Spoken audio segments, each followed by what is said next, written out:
I've been traveling, surfing, and living in my van for over a year now, and I really have this strong desire to have a home. But I don't have enough money to buy land close to a surf spot in Europe, so I was going to drive down to Morocco thinking it would be cheaper there. But then, this guy that I met on Facebook told me, for your 15 to 20k budget, you won't find any land close to a surf spot in Morocco, but in Nicaragua. And so Fabio made his way halfway across the globe to meet a guy he met on the internet. What could go wrong? didn't I have more cash? I swear I had more cash. Fabio De Sal, searching for land, searching for home. So we just landed in San Jose, Costa Rica. Now we're gonna take another flight to Liberia and from there take a bus that takes us to the border to Nicaragua.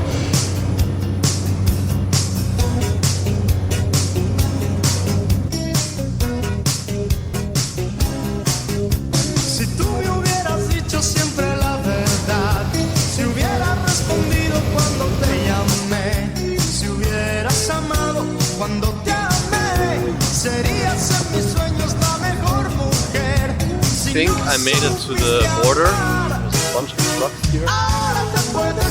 And yeah, gonna hopefully find immigration and finally make it to Nicaragua, bro. It's been a whole day. I think I finally found the place. Buenas. Sería $1 acá. Entrada a Nicaragua, $1 de impuesto municipal. So I arrived in this place called San Juan del Sur. It's pretty much a party town and feels like an American enclave. Not really my vibe. I wanted to get out as fast as possible. So I decided to rent a scooter, even though I never drove a scooter or motorbike before in my entire life. I was like, yeah, just gonna do it. And wow, boy, I loved it. The feeling you feel when you just can go anywhere so easily with a motorbike, it's truly special. I don't know if you remember the first time you drove a scooter or motorcycle or even a car, the first time you drove a car. Wow, that feeling of freedom was amazing. Guys, so stupid. Over the night, someone stole my gasoline. And now I'm not sure if I will have enough to make it to the gas station. Fuck.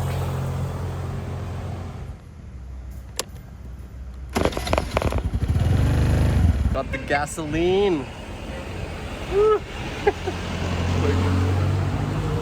I drove down to Las Parcelas here and got ready to do my land scouting, searching for land for 15 to 20,000 US dollars. And the first thing I did was, just to look online what I can find, what offers, what listings.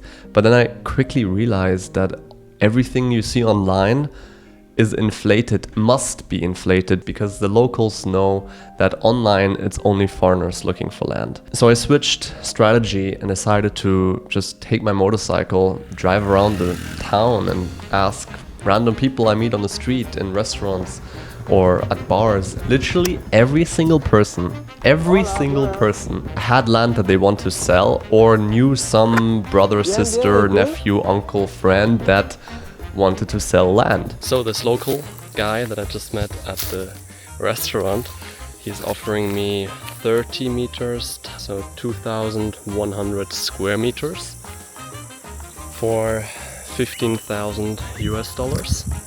Basically all the area here in the back. Then there was this other guy over there, not too far away. This one here, this is one manzana, 7,000 square meters. That's a lot. It's 10 minutes away from the beach, 10, 15 minutes, something like that. And the beach has great waves. It's one of the best surf spots probably the best surf spot in that area.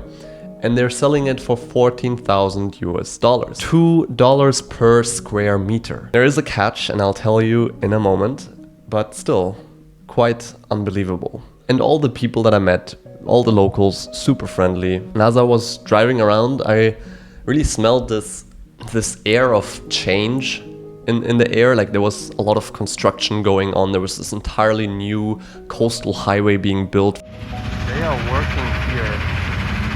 Very nice.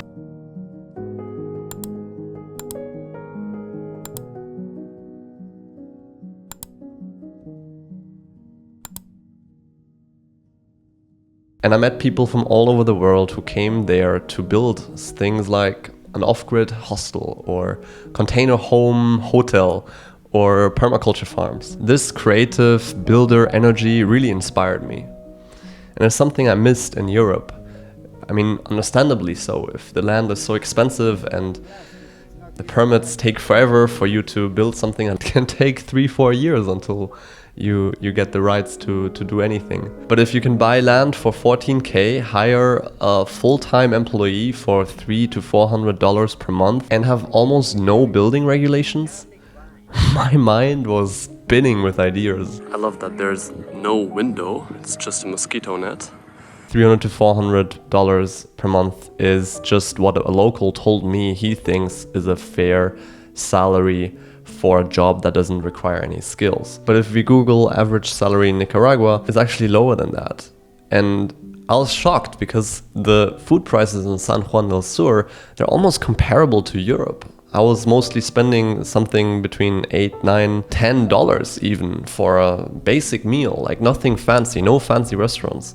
The cheapest canteen that I found was 150 Cordoba. That's a lot for the average salary here. And I don't know about groceries or rent, but according to Numero, literally no one can afford rent even outside the city center with the average salary. I felt this contrast strongly and thought about it a lot, like all these foreigners coming to Nicaragua, including me, is it a good thing or a bad thing? At least all the locals that I crossed paths with seemed to be very excited to see yet another gringo searching for land. Este árbol también, wow, es muy grande.